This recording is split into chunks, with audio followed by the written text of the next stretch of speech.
Discovered, the incredible calm of a black maid during 20 robberies. Her touching action changed Willow Creek forever. Clara Mae was a force of nature in the small town of Willow Creek. At 46, her spirit was as unyielding as the oak trees that stood strong in the center of town. She woke each day before the sun cracked the horizon, her smile steady, ready to tackle the long list of demands at the Marshall family estate.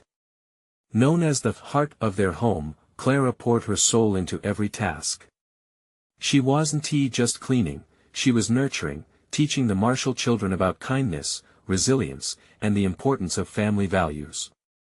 In her heart, she combined the duty of a maid and the care of a mother, all while looking after her own aging mother in a crumbling neighborhood that reminded her daily of the chains of economic hardship, but the serenity of Willow Creek was crumbling. A wave of robberies swept through the community like an insidious fog, hinting at underlying tensions and unspoken resentments. The town, once united, began pointing fingers, fueling fears that festered in the shadows of their minds. It was amid this turmoil, as Clara was dusting the ornate mantle of the Marshall household, that she heard a series of hushed whispers echoing around town, dark suspicions falling like ominous clouds. And then, on a night that felt heavier than the rest, the Marshall home fell victim to the dreaded fate that had befallen others. The Marshall family was in a frenzy, panicked cries tearing through the halls, the vulnerability of the once safe space now laid bare. Clara took a breath, calm and steady. "It's gonna be all right," she whispered softly, but with conviction. With her unshakable resolve, she rallied the family, leading them to secure the house, reassuring them that chaos would not dictate their lives. In her eyes burned a familiar glimmer of hope. She had faced hardship before and risen like the dawn, but as Clara comforted them, a pang of sadness stabbed her heart. She understood the desperation behind the eyes of the robbers, men lost in a cycle of poverty and hopelessness. Each robbery echoed the struggles between the lines that divided them, a harsh reminder of the struggles shared by every family in town. "They're not the enemy," she thought, the fire igniting within her. This was not just a crime wave but a plea for help, a call for unity. Before we continue, I need to let you know about something important that's happening. YouTube has been making changes to the system and many people are losing notifications from channels they follow. If you're enjoying the content, hit that bell and mark all notifications so you don't miss the next videos. And if you can drop a like, it really helps me with reach. Seriously, it makes a difference. Oh, let me know in the comments where you're watching from. I'm always curious to know who's on the other side of the screen. Now let's continue. Armed with a new sense of purpose, Clara gathered her neighbors together in the living room, where the sunlight spilled through the windows bathing them in warmth.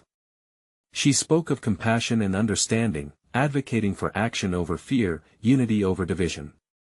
For the first time, the struggles of the town opened up to discussions of equality, leading to heartwarming connections among families once divided by class. Clara's voice became the steady hand that pushed aside the shadows of mistrust, paving a brighter path forward. Yet, as Clara's efforts began to build bridges, she faced backlash. The Marshalls were wary of her connections to the community, fearing the exposure of their vulnerability. With tensions rising, Clara knew she stood at a precipice. The path she walked was fraught with peril. Would her commitment to unity and healing be enough to mend the fractures threatening to tear their lives apart? Just as the churning storm loomed ever closer, her heart pounding, a desperate decision loomed in Clara's mind, a decision that could change everything for Willow Creek forever. Willow Creek forever. Clara stood in the dimly lit kitchen, the scent of freshly brewed coffee wrapping around her like a warm hug. She had spent the night tossing and turning, her mind racing with the implications of the town's unrest. The decisions she was contemplating felt less like choices and more like a calling. She needed to act, not just for the Marshalls but for herself and for all those she loved within the community. As the morning light began to spill through the windows, Clara glanced out at the neighborhood where she grew up. Children played in the distance, their laughter a stark contrast to the troubled whispers that haunted her. She could see the remnants of broken homes, the weary faces of families struggling to make ends meet. With each robbery, the town's spirit grew dimmer, and it felt as though they were all sinking deeper into silence. But Clara wouldn't let darkness overshadow hope. She decided to organize a town meeting, a gathering to address the fears swirling around.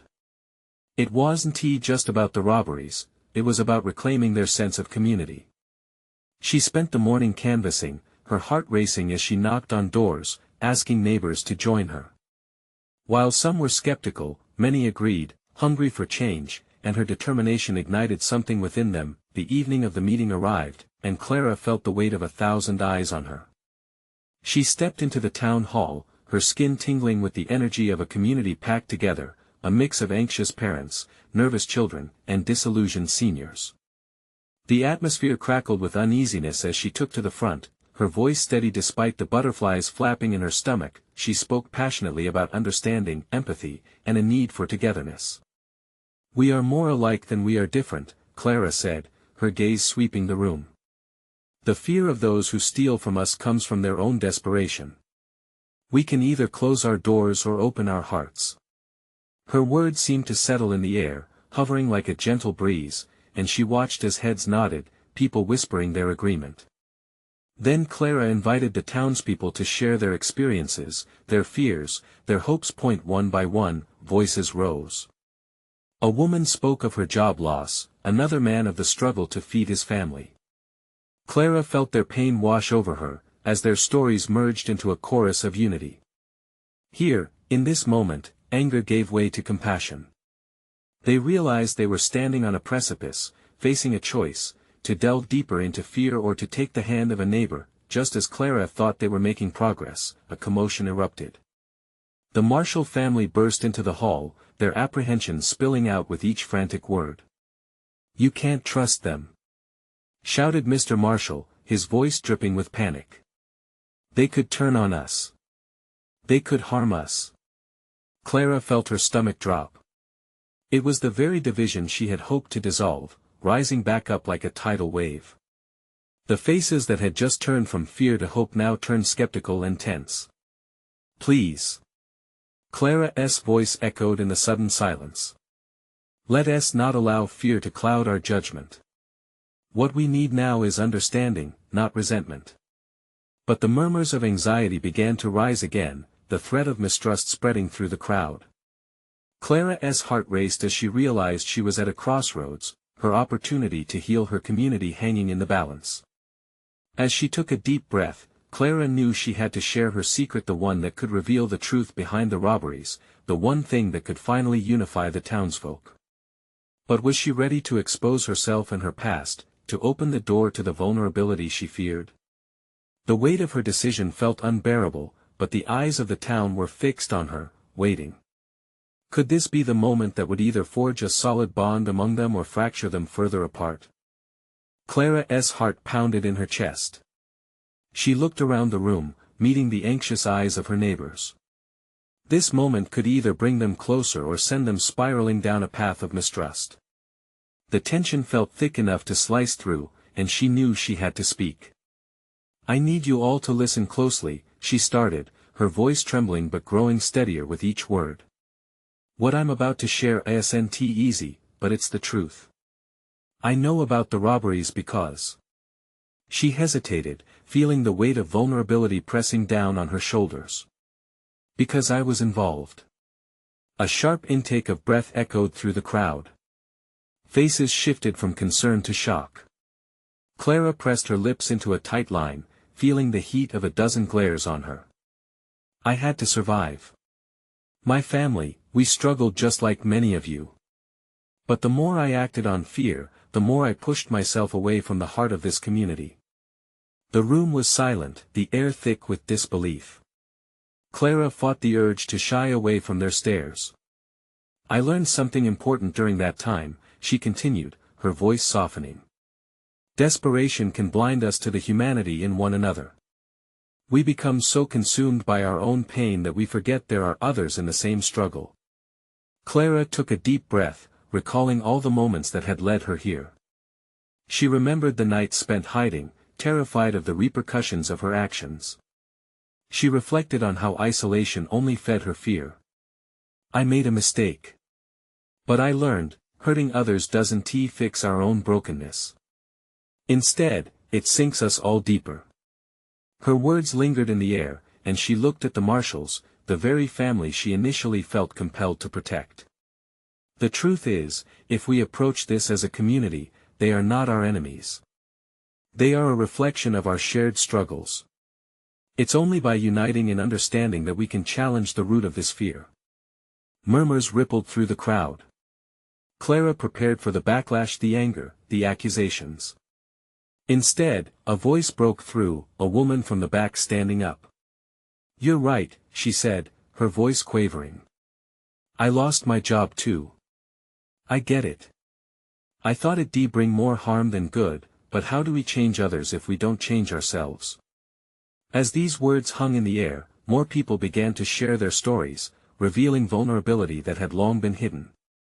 Clara watched as walls fell, and a raw sense of connection spread among them like the warmth of a rising sun, but deep down, Clara felt a shadow of worry creeping in.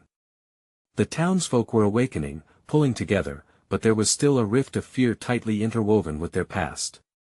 Just as she felt hope blossom, she caught the glint of distrust in Mr. Marshall's eyes. He shifted uncomfortably, and it sent a chill down her spine. "What you want is nice, Clara, but do you think it'll stop more robberies?" He barked, his voice bitter. Clara locked eyes with him, her heart racing again. His skepticism felt like a dagger, but she couldn't back down now. "I'll do whatever it takes to find solutions. Will you work with me?" The question echoed in the hall, lingering amidst the murmurings. Clara held her breath, the fate of the town, of her community, hanging in the balance. If he refused, would others follow? The silence pressed down, heavy with uncertainty. Would Mr. Marshall see beyond his wounds? Or was fear still too powerful where hope could blossom? At that moment, she prayed for one act of courage. What she lacked in strength, she hoped he might find. Would Clara be able to bridge the divide, or would past grievances shatter all that she fought for? The silence felt unbearable, stretching like a taut string ready to snap. Clara's mind raced with possibilities. She knew the townspeople looked to Mr. Marshall for guidance. If he dismissed her, if he turned away from this seed of unity they had just begun to nurture, the community would crumble back into fear and suspicion. But then he spoke, his voice surprisingly softer, almost vulnerable. "I just don't know if it'll work. I've seen good people fall apart, Clara. I don't want our town to fall apart because of wishful thinking." In that moment, something shifted in the air. Clara could feel the tension dissipating, like steam escaping a kettle. The hope she clung to stirred within the crowd. They were listening, weighing her words against Mr. Marshall's skepticism. She took a step closer, trying to close the distance between them. "I know it's hard," she said, her voice steady now, infused with determination. "But look around you. We're all hurting, right?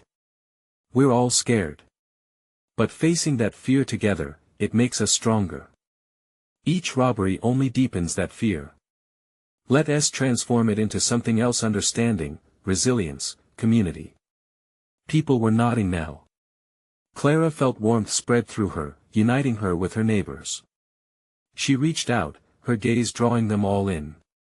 "We can't change what happened, but we can dictate what comes next. If we band together, we can create a plan. We can speak to one another, collaborate on strategies, build something better."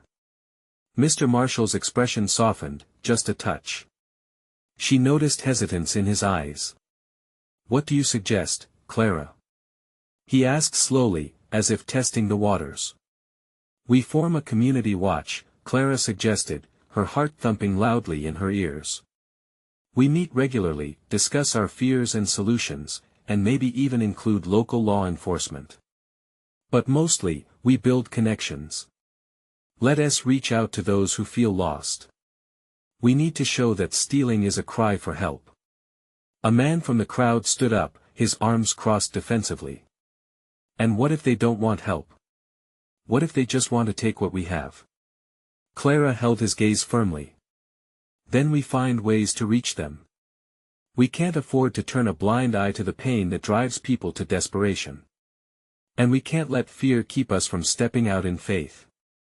We've got to lead with understanding and kindness or risk losing everything. The room buzzed with murmurs. It was an audacious proposal. Could they really band together, not just to defend themselves but to heal? Mr. Marshall shifted again, his brows furrowing. So, you want to help those who've hurt us? It seems foolish. Or brave, Clara countered, sensing the shift in the air. It's easy to cower in fear. But what if we could transform that fear into something greater? What if kindness could become contagious?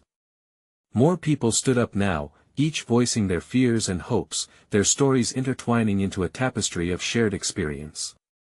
Clara felt her chest swell with pride and hope. This was what she wanted: connection, collaboration, healing, but just as the warmth enveloped the group, a loud crash echoed from outside, slicing through the moment like a knife. Clara's heart raced again. Fear reigned once more as they all turned towards the door, eyes wide and breath held. Had it begun again? Was the cycle of fear truly broken, or would this disruption threaten their fragile unity? With the loud noise still echoing in their ears, Clara stood braced for what was about to unfold, knowing that every decision made in this defining moment could change everything for her community. The door flew open, and the wind rushed in, carrying dust and an unexpected figure behind it. Clara squinted through the dim light, trying to take in what had just crashed into their delicate moment of solidarity. A young boy, no older than 10, stumbled inside, his hair disheveled, his eyes wide with panic. He held a torn backpack in one hand, the other clutching a broken toy. "Please. Help!" he shouted, his voice raw, each word squeezed out with desperation. A gasp rippled through the crowd. Clara's heart sank. Was this child a victim of the havoc they had been discussing? The boy's wild eyes darted around the room. Fear seemed to pulse around him like an electric charge. "Calm down," Clara said gently, stepping forward. "You're safe now." "What happened?" The boy took a shaky breath, his small body vibrating with adrenaline. "They took my brother. Please, you have to help him." His words tumbled out in a rush, a frantic explanation that was haunted by urgency. Clara's stomach dropped. A brother taken? The reality hit harder than any theft the town had faced. It was no longer just about objects, this was a crisis of humanity. Without thinking, Clara knelt down to meet his eyes. "Where did they take him? Can you show us?" He pointed down the street, towards the edge of town where shadows crept longer against the fading light. "There were men, they were mean. They took him into the house, the old one." Murmurs filled the room, but Clara held up a hand. "Everyone, listen. This is serious." Her voice steadied them. "We can't let fear control us now. We have to act. Will you help me?" Mr. Marshall moved closer, his earlier doubts replaced by concern. "Clara, it could be dangerous. What if it's a trap? If we do nothing, we might lose another innocent life," she replied, feeling the heat of passion surge through her. "We have to show this boy that we can face our fears together." The room buzzed with tension as the weight of her words settled in. Clara met the eyes of those around her, searching for strength. One by one, hands reached up, voices murmured their agreement, expressions shifting from uncertainty to resolve. "We can form small groups," Clara continued, "and approach that house. We do this for the boy, for ourselves. We can't let fear tear us apart. We can fight fear with compassion, but we must act, right now." A woman at the back, tears glistening in her eyes, stood up. "I'll go. I can't just stand here while a child's in danger." "Me too," several voices chimed in, growing stronger. Hope kindled furiously.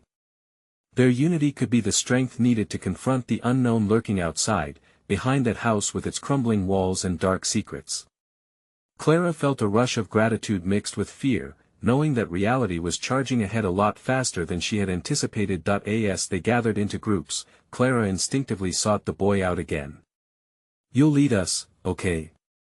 Show us where to go." He nodded, gripping her hand tightly, his small fingers trembling but warming as he felt the pulse of community around him. With their hearts beating in sync, they burst through the doors heading towards the street. Clara could feel every gaze on her, expectant and hopeful. She took a deep breath, glancing back at Mr. Marshall, who nodded, his earlier hesitance evaporating, and as they set off towards the unknown, Clara knew they were stepping into a moment that would change everything. Was this act of bravery the lifeline they needed to heal? But as they rounded the corner, the shadows deepened, and a sinister presence loomed just out of sight. What awaited them at that old house could either shatter their newfound unity or forge it into something stronger. Clara's heart raced, the air thick with anticipation. What more would they discover as they approached the unknown? The tension was palpable as Clara led the group, the boy by her side, navigating the narrow path toward the ominous old house. The streetlights flickered, casting long shadows that danced along the cracked pavement. Anxiety hung thick in the air, each breath filled with uncertainty. "Stay close," she whispered, her voice barely above a breath. The boy nodded, but Clara could feel his tiny body trembling. The fading light didn't offer much comfort, and the further they walked, the heavier the weight of their mission felt. Clara glanced back at the others. Their faces were a mix of determination and fear, each step pulling them closer to the unknown. Mr. Marshall flanked the rear of the group, casting wary looks back at the darkening town, as if it might swallow them whole.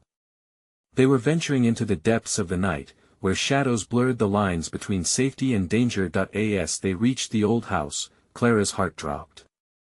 It loomed before them, like a beast with its gaping mouth ajar, waiting to swallow them if they dared to step closer. The windows were boarded up, yet she felt the weight of unseen eyes watching, calculating. "Is this the place?"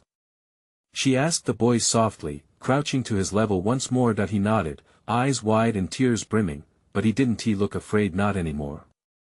It was as if a flicker of hope ignited within him at the sight of his new allies, their willingness to fight for his brother. They took him inside. His voice trailed off, and Clara felt a twist of determination in her gut. "Okay. We're going to get him back," she said firmly, her resolve echoing in her chest. The group crowded closer, their collective energy magnified as they faced the house together. Clara could feel the electric pull of their unity, a raw, powerful force that filled the air. A young woman stepped forward, her face alight with courage. "I can go first. If it's a trap, we need to act fast."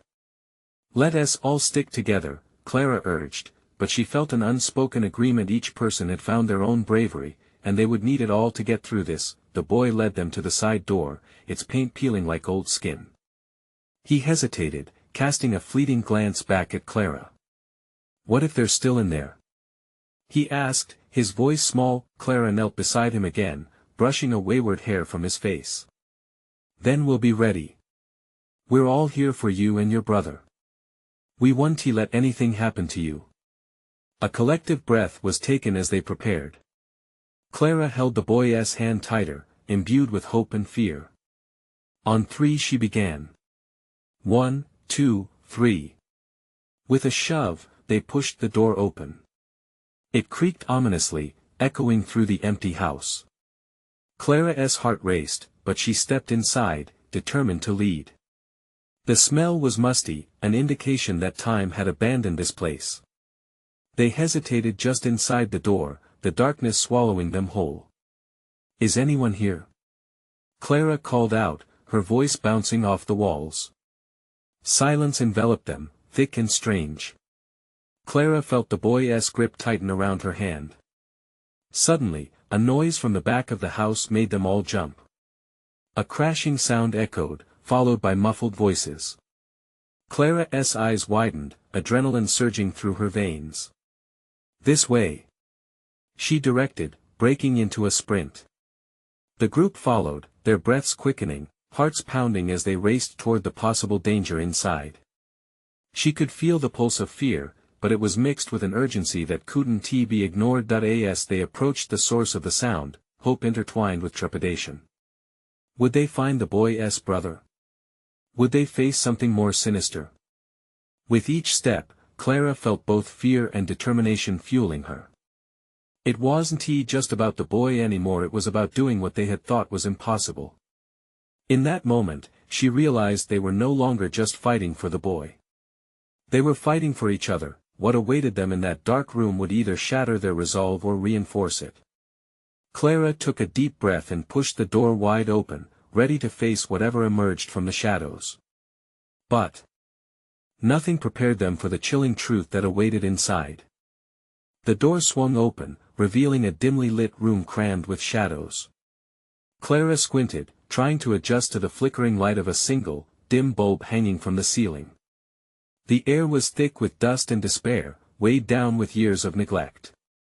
Her heart thumped loudly in her chest, a warning and a rallying cry all at once. As the group stepped inside, they crowded together, seeking comfort in their unity. The silence of the room felt heavy, as if it held secrets that were desperate to be released.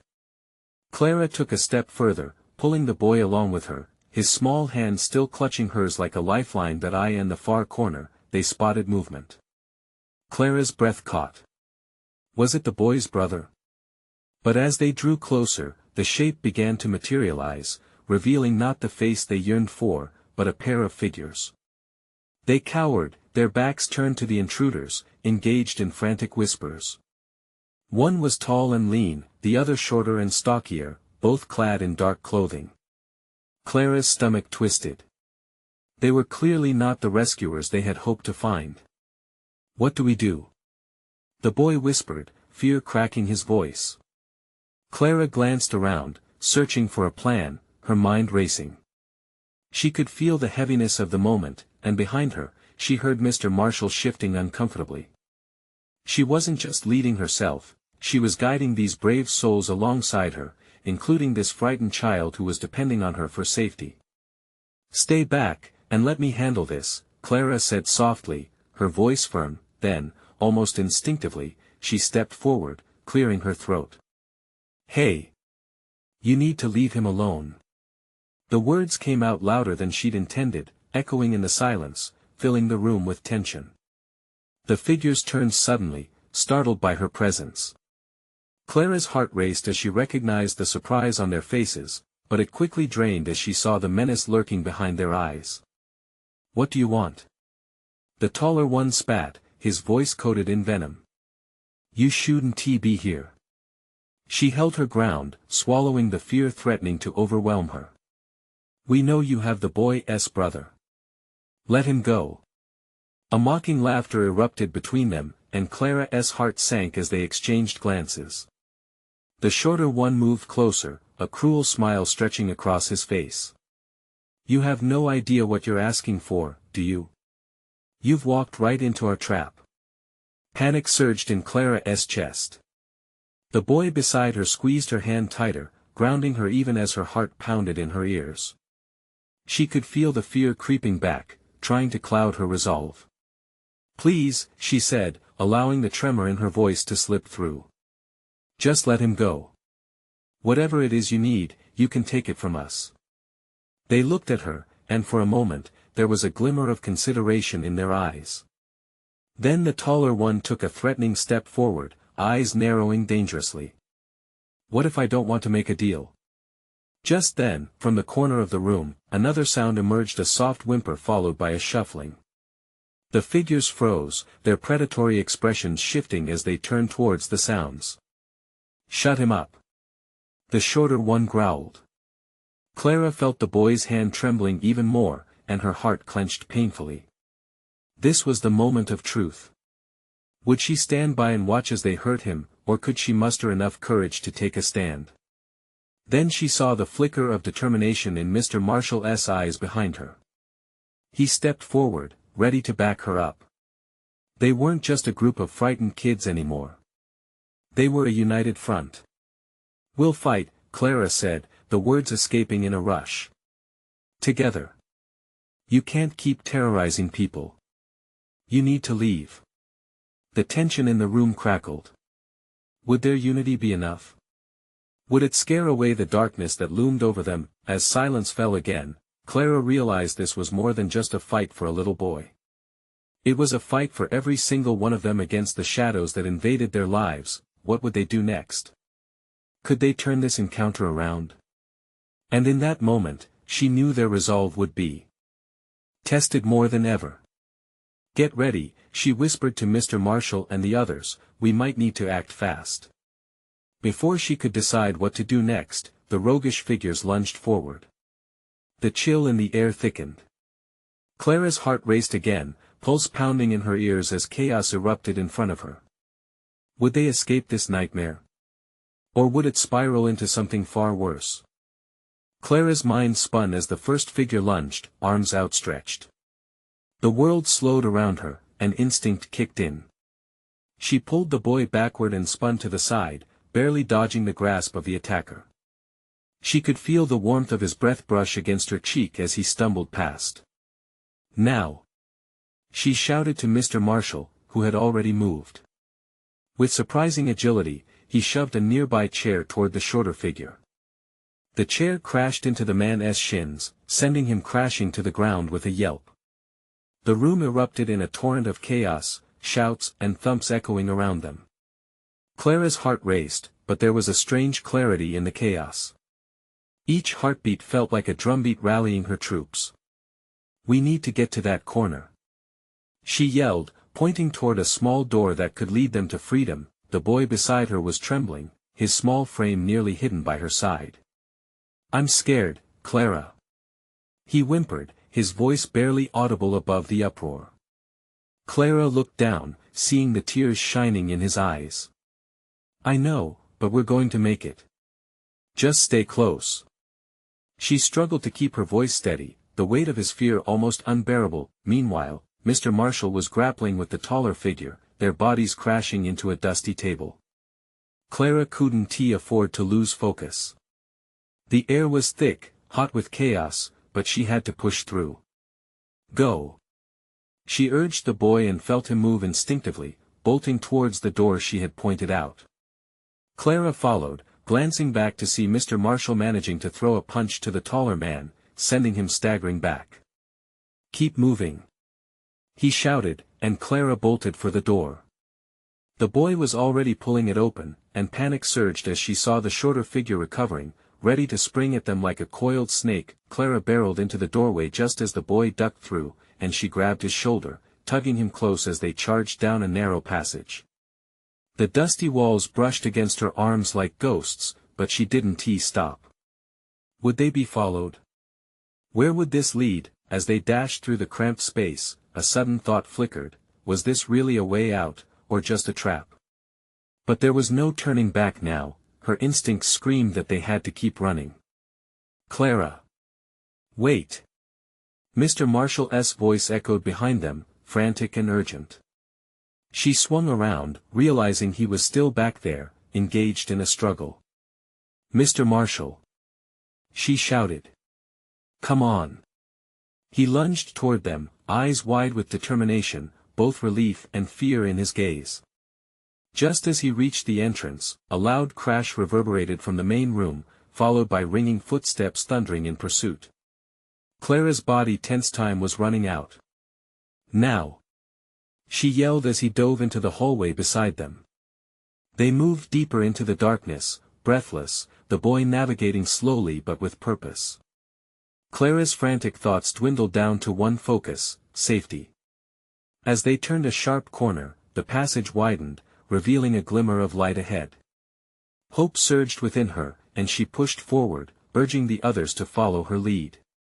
"This way. We're almost there."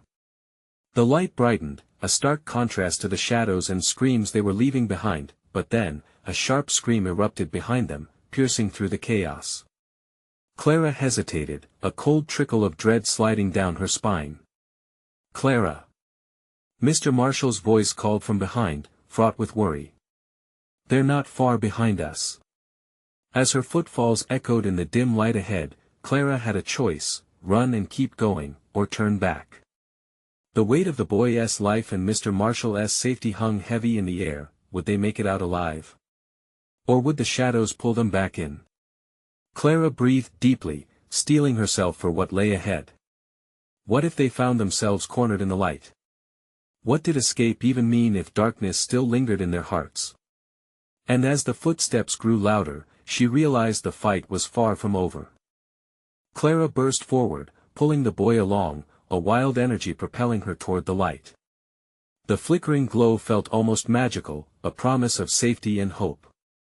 Yet behind them, the echo of footsteps grew louder, chasing them like shadows refusing to be left behind. "Don't look back," Clara shouted, forcing her thoughts to focus. "Just keep running." The boy, though trembling, obeyed. She could feel his small hand grip hers tightly, grounding her even as fear clawed at her insides. Marshall's footsteps thundered behind them, and Clara peeked over her shoulder.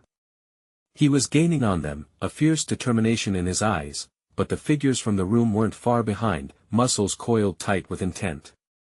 As they reached the end of the corridor, the light revealed a small door leading outside. Clara skidded to a halt, and without waiting for a second thought, she flung it open. The sharp night air rushed in like an old friend, cool against their fevered skin. "Out! Go!" she urged, giving the boy a gentle push. He obeyed, scurrying into the open like a frightened rabbit. Clara followed closely, but just as she was about to step through, a heavy force slammed against the door, jarring it against its frame. Marshall was nearly there. "Clara! Move!" he bellowed, and she could see the panic flickering in his gaze. With one last deep breath, she lingered for a brief moment, uncertainty creeping in. "I can't just leave him," she thought, her heart pounding for the boy who trusted her. "Now!" Mr. Marshall screamed again, and that was all she needed to hear. She leaped into the night, pulling the door shut behind her with a force that made her recoil. But it wasn't the door that kept them safe, it was the cover of darkness that surrounded them. They stumbled into the chill outside, breathless, the stars sprinkled above like scattered diamonds. Clara's senses raged with adrenaline, but her mind quickly turned to the boy. She turned to see him taking deep, ragged breaths, his wide eyes reflecting both relief and disbelief. "We did it, Clara," he whispered, hope blooming in his voice like spring flowers peeking through melting snow, but that hope was short-lived.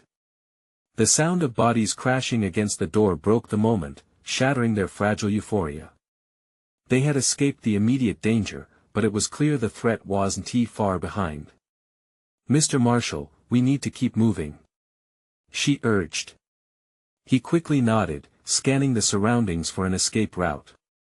They rushed down an alley, the shadows now their allies. Clara understood they had to find a place to hide, to regroup and figure out their next move. "Look for somewhere to hide," she said, glancing at Mr. Marshall. He met her gaze with grave understanding. They pressed deeper into the darkness, heartbeats sinking as they sought refuge among the towering brick walls. The distant voices of their pursuers faded momentarily, and for the first time since the chaos started, Clara felt a flicker of hope. Suddenly, the boy tugged at her sleeve. "Clara, what if they find us?" His voice shook, mirroring the tremors in her heart. She knelt to look him in the eyes. "Hey, we're going to be okay. We're safe for now. Just stay quiet, all right? We'll think of something." As they hid behind a trash bin, Clara's thoughts raced. What lay ahead? Would they reach safety? And even if they did, was this nightmare truly over?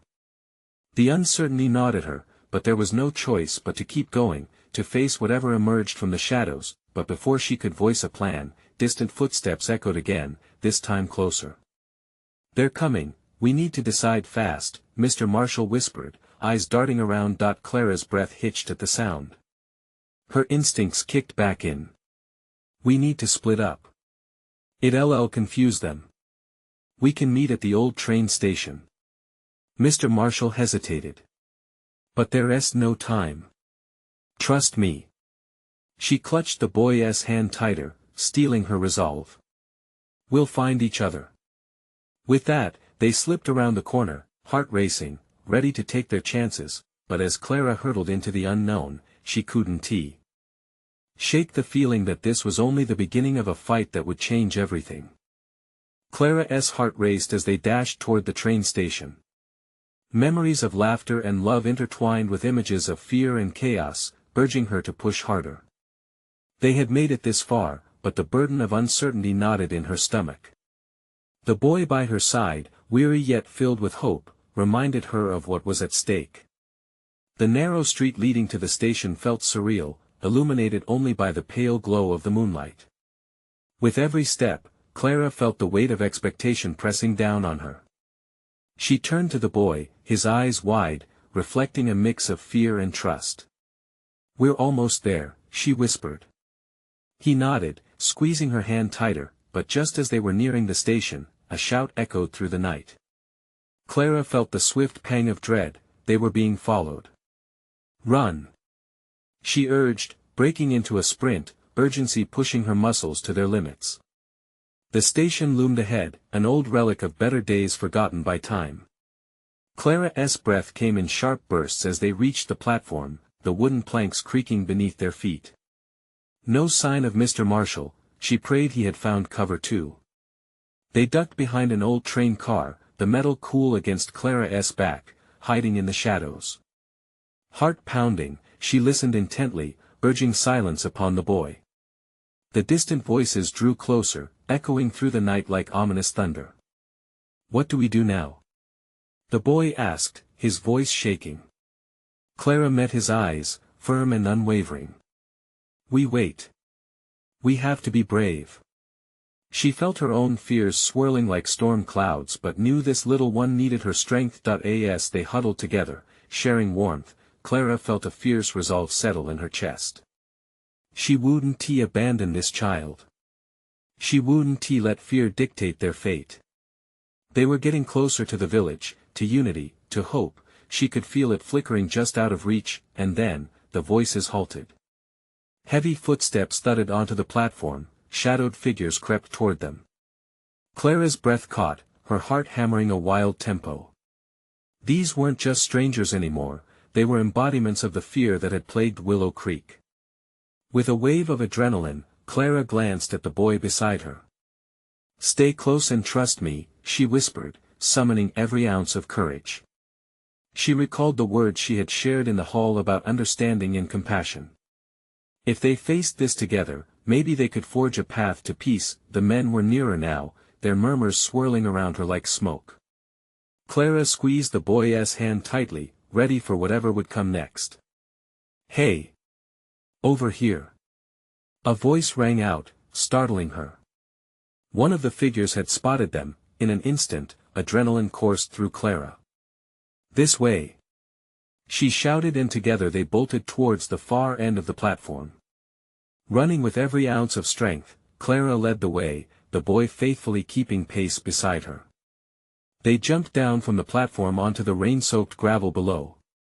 Clara could hear the crashing of footsteps behind them, but with the moon guiding their path, they reached a thicket of trees, the branches wrapping around them like a protective shield. In that moment, she felt a transformation. Where fear had once held her back, now it propelled her forward. They were all scared, but they didn't have to be. They could unite against the darkness. Together, they were stronger. Once they reached the edge of the woods, Clara turned to the boy, who was panting but unwavering. "We need to find the others. We'll find Mr. Marshall and the rest, and we'll face this together." As they pushed deeper into the woods, Clara felt emboldened. The weight of despair began to lift, replaced by an overwhelming sense of unity. They would return to the village and mend the fractures that had grown so deep. Suddenly, a rustling echoed from the bushes nearby. "Is that you, Clara?" It was Mr. Marshall. Relief flooded over her like a wave. He stepped into the moonlight, breathless but unharmed. "You made it." "Of course," she replied, her smile radiant. "We're all going to make it."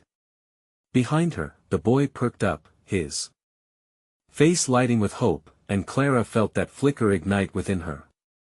As the shadows retreated behind them, Clara took a moment to breathe in the night air. "We have a town to save," she said, filling with determination. "And together, we can do it. No more fear, only understanding and compassion from here on." With her teammates beside her, they started back toward Willow Creek, each step filled with purpose. Clara realized this was their chance, a chance to heal, to open hearts, to rewrite their story. The night may have begun in chaos, but they would return with a stronger spirit, carrying with them the lessons learned. They belonged to one another, that unity was their greatest weapon against fear, and as they emerged from the trees back toward home, Clara felt the dawn of something brighter on the horizon. The sun, though not yet risen, seemed to promise a new beginning. Hope, she learned, was their most powerful ally. Let's show them what community really means, Clara declared as they burst forth into the clearing, united and determined. So, what are you waiting for? This is the moment to show your support. You need to subscribe now to not miss the next exclusive stories. Leave a like now to feed the algorithm and help us reach more hearts like yours. Comment your reactions and feelings about this incredible ending. And don't wait not even one more second to share this video with at least 5 friends who need to see this transformation. True fans understand the importance of lifting each other up. Let's do this together.